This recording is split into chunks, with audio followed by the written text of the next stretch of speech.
En esta ocasión vamos a hacer el abordaje del tema discapacidad motora y el día de hoy, para esta experiencia, tenemos la oportunidad y el privilegio de conversar con Ricardo Echeverría. Ricardo Echeverría es licenciado en psicología por la Universidad Mariano Gálvez de Guatemala y él va a contarnos y a compartir algunos aspectos importantes de su experiencia en este caminar de la discapacidad motora.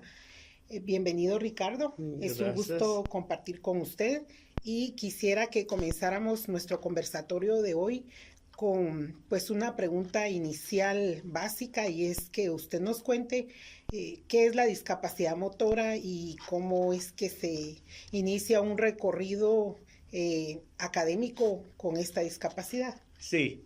Muy buenas tardes, licenciada. Gracias por esta invitación. Realmente quiero comenzar a indicarles de que mi tipo de discapacidad motora es una discapacidad asomática, parálisis cerebral asomática atatóstica. O sea, es una parálisis cerebral donde yo pierdo el equilibrio y mis movimientos son involuntarios. Esto debido a que tengo quemadas algunas células cerebrales llamadas células piramidales.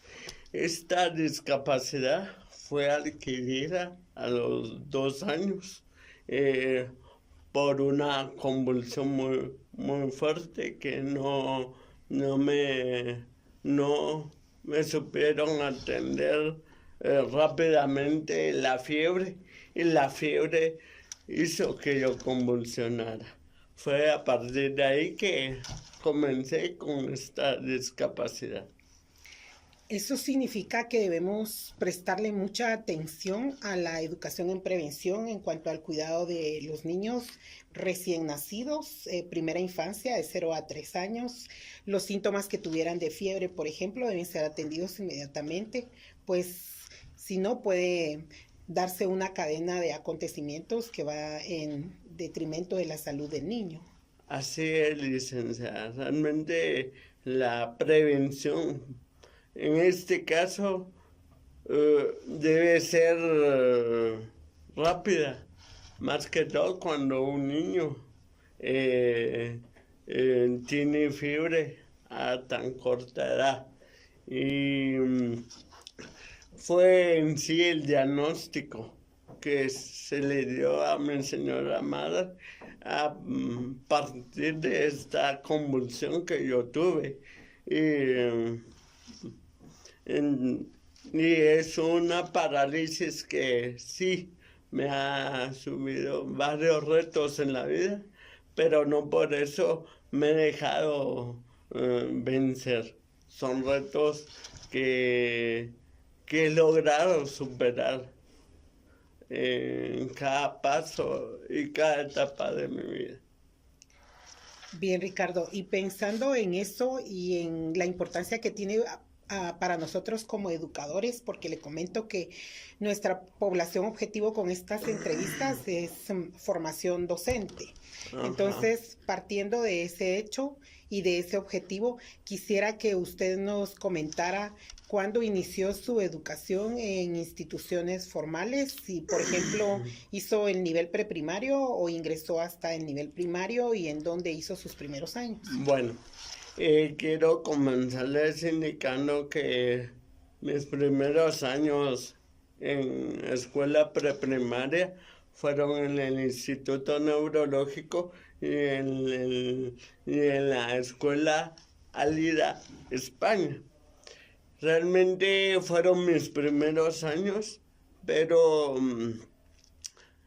ya cuando estaba en la escuela Alida, España, hubo una asociación de padres y madres de personas con discapacidad que visualizaron que nuestros casos tenían potencial intelectual para lograr insertarnos a los grados académicos. Recordemos que esas dos instituciones se especializan en lo que es la discapacidad intelectual.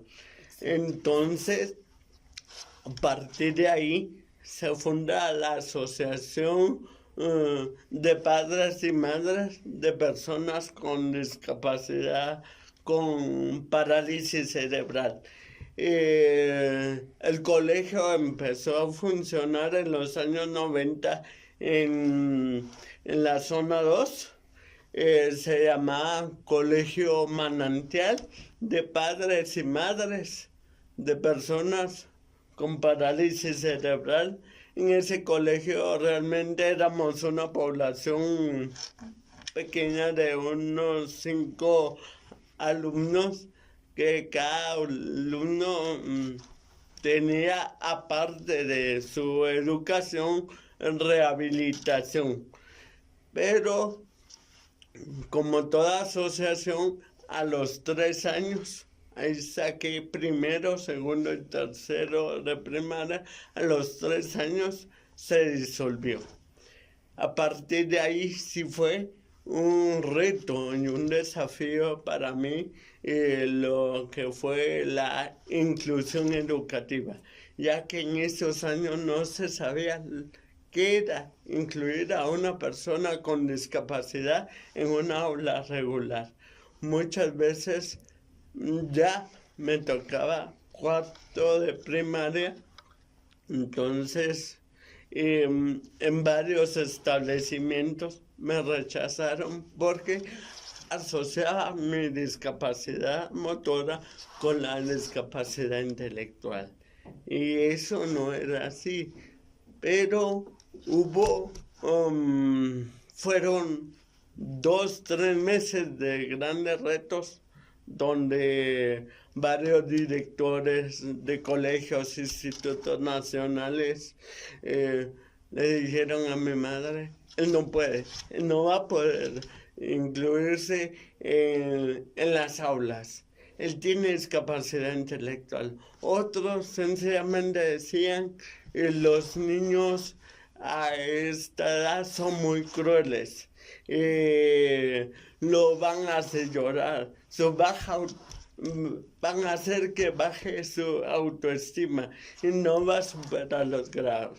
Fue entonces de que, bueno, después de pasar esos desafíos, logré que en una escuela cerca de mi casa me aceptara. ¿Por qué? Porque una maestra aceptó incluirme en su grado. Ya era cuarto de primaria. Realmente ahí logré sacar en esa escuela cuarto, quinto y sexto. Ella realmente no sabía lo que eran las adecuaciones curriculares. Como dije al principio, en esos años no se sabía lo que era incluir a una persona con discapacidad en el aula.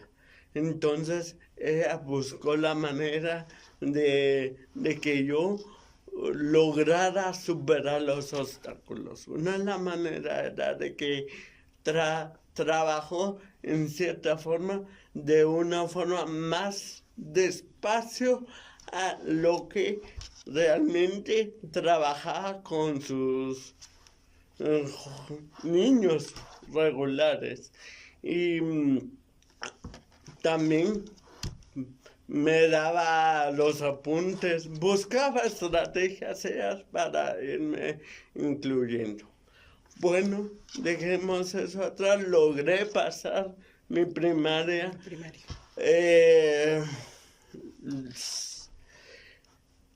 Al sacar la primaria, empezó el nuevo desafío, la secundaria, los básicos, el bachillerato. Pero ¿qué pasó con los básicos? Fue otro tipo de pretexto. Y lo digo así porque así lo ponía. Ya no era, él no puede, él no tiene inteligencia, sino él no puede escribir rápido. Y señora, aquí vienen los catedráticos a media hora y tienen que dar rápida su clase y él no va a poder apuntar lo que ellos dicen. Y a veces no siempre del libro sacan los exámenes, sacan de lo que ellos van a dar. Explican en clase. Explican en clase. Bueno, luchamos, pero gracias a Dios no fue mucho la lucha, fue como un mes o 2 meses, cuando realmente tuve que insertarme en una educación a distancia, en el Instituto Guatemalteco de Educación Radiofónica, IGER.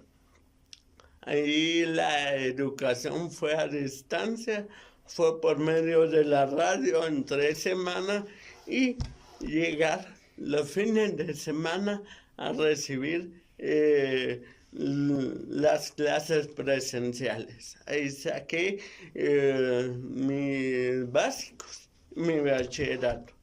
Gracias a Dios, ahí dejaron que mi mamá me estuviera a mi lado en las aulas tomándome nota para que realmente yo pudiera superar los grados. Y lo logré, salí adelante. Y ya mi licenciatura, puedo decirle que fue un poco más fácil porque fue ahí donde los catedráticos me apoyaron grandemente. En eso está usted, licenciada, con mis trabajos. Ahí mis compañeras, y puedo decir compañeras porque me recuerdo que eran 45 compañeras y yo solo de varón dentro del aula.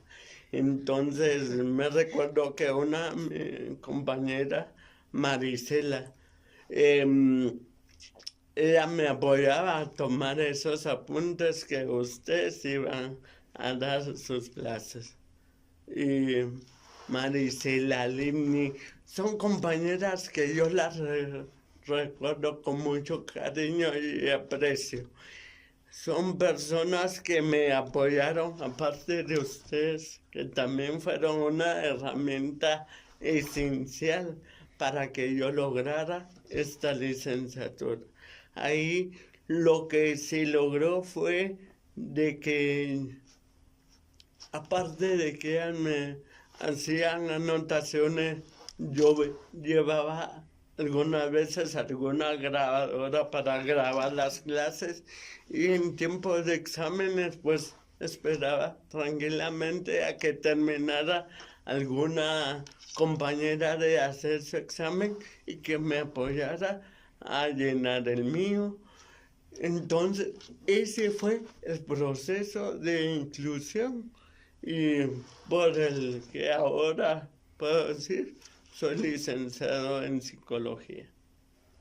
Gracias, Ricardo, por compartir esas experiencias.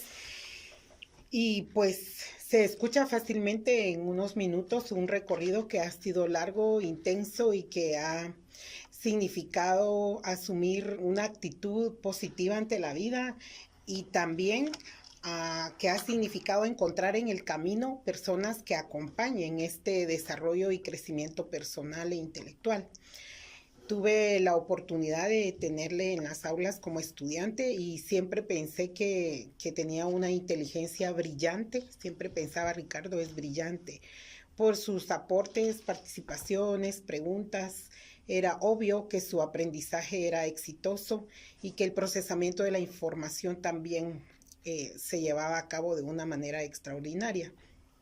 Quisiera, partiendo de ese aspecto, de que muchas veces existe el estigma que una persona que tiene algún tipo de discapacidad motora también está asociada a una discapacidad intelectual. Es un estigma que las personas que tienen discapacidad motora tienen que trabajar y luchar y demostrar es un reto, que no es así. Quisiera que usted hiciera un recordatorio ahora o hiciera un listado de características que considera que tienen los profesores que han sido incluyentes o inclusivos o han tenido sistemas de aula inclusivos, partiendo del hecho de que no todos los docentes tienen una titulación específica para educación especial o para atender necesidades educativas especiales, sino que son docentes regulares que llegan al aula a cumplir con su función y que luego en el contexto del aula se encuentran a una persona con discapacidad o con algún otro tipo de diferencia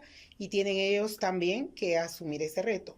Entonces, Ricardo, partiendo de eso, ¿qué características diría usted que tienen los profesores que son inclusivos, que asumen el reto y que toman la misión de tener a un estudiante que debe llenar las mismas calidades que un estudiante regular?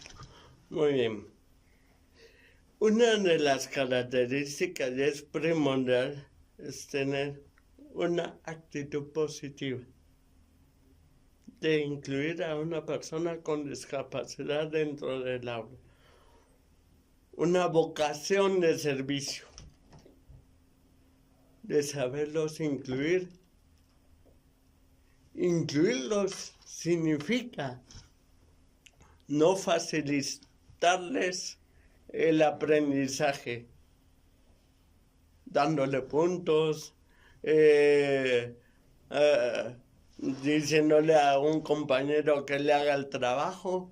Significa buscar esas adecuaciones, esos ajustes razonables para la persona, para que trabaje en igualdad de condiciones educativas dentro del aula.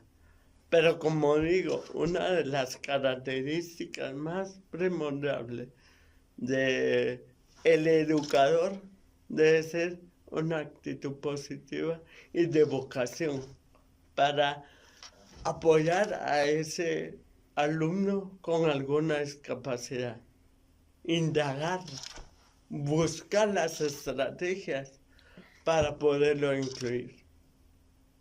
Sí, que sea un profesor que investigue, que se prepare, que se enfoque en los objetivos de aprendizaje que está buscando alcanzar, en las competencias que busca que los estudiantes alcancen.